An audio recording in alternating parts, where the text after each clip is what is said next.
What's up mga brad, ngayon ituturo ko na sa inyo kung paano nyo madadownload itong bootpack na ginagamit ko ngayon dito sa Android phone. Napakasimple lang itong instruction na ibibigay ko. That's why pakinggan nyo na mabuti, lalo na kung wala pa kayong ideya kung paano mag-download at magsalpak ng mga bootpack. Alright, so una nyong gagawin mga man ay pumunta kayo sa Discord ng Brotherhood. Okay, meron akong ginawang post, nakapin post yan dito sa ating profile sa TikTok. Okay, so kapag nasa TikTok na kayo, check nyo sa comment section, nandun yung Discord link ng Brotherhood. Alright, at kapag nandito na kayo sa Brotherhood mga man, check nyo dito sa rule request. Okay, sa rule request kailangan nyo lang sundin itong rule request format. Alright, at kapag nagawa nyo na yan, ang gagawin nyo naman, maghihintay kayo ng ilang minuto, oras, araw, anytime, anywhere kasi ako magbibigay sa inyo mismo ng authorization na magkaroon ng rule dito sa Discord ng Brotherhood para ma-access nyo ang iba pang mga channels and categories dito. Alright, so kapag meron na kayong rule dito sa Brotherhood, ang gagawin nyo naman ngayon mga brad is pumunta dito sa bootpack. Okay, ayan, makikita nyo yung first bootpack. Alright, kapag nakita nyo yan, i-click nyo, then pindutin nyo yung visit. Okay, so kapag nandito na kayo, makikita nyo tong file na to na GTA Samp Bootpack. Nasa 1.14 gig ito ngayon. Alright, so i-download yan, at kapag na-download nyo na, punta kayo dito sa Zarcaver. Alright, sa Zarcaver, hanapin nyo yung download. Okay, kapag nandito na kayo, hanapin nyo lang yung file na dinownload ninyo, pero yung sa akin kasi nilagay ko dito sa tutorial. Alright, so ito na yung file. Ang gagawin nyo lang mga brad, pindutin nyo yung GTA Samp Bootpack, then pindutin nyo yung view.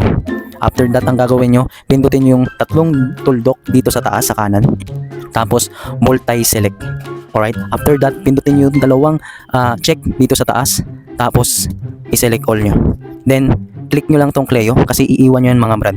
Okay, may gagawin tayo dyan mamaya. Alright, so next, ang gagawin nyo naman, pindutin nyo kahit anong nasa green na yan. Alright, hold nyo lang na matagal. Then kapag lumabas na tong copy, pindutin nyo. Then after that mga man, pumunta kayo dito sa tutorial. Click nyo lang yan. Then pindutin nyo yung device tutorial. Ay, device storage. Alright. Then after that, sa Android, pindutin nyo yung Android, data. Then hanapin nyo dito yung file ng GTA Samp ninyo. Okay. Then after that, click ninyo. After that, dito na ninyo i-paste yung file na kinapin nyo kanina na dinownload nyo. Alright. Then apply to all files. Then pindutin nyo yung replace.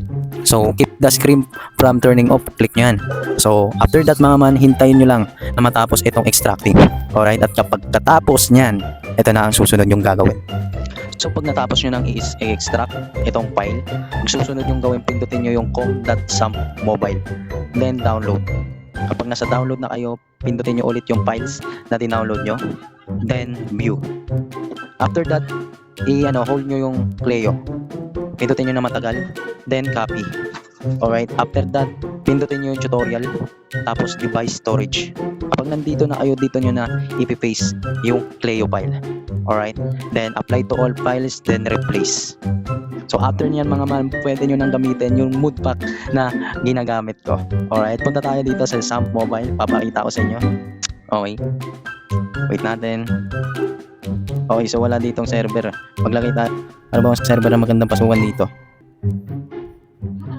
Ayan, so pasok tayo dyan. Bloodline pala to. Okay, let's go, Bloodline.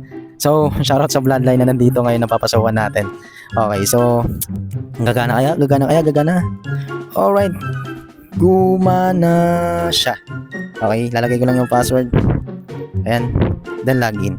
So as you can see mga brad, ito na ang ating moodpack. Nakikita nyo naman ngayon, gumagana na siya. And kanina doon sa unang video, yung casino is umaangat-angat. Ngayon kasi medyo nag-uumaga na, kaya ganyan.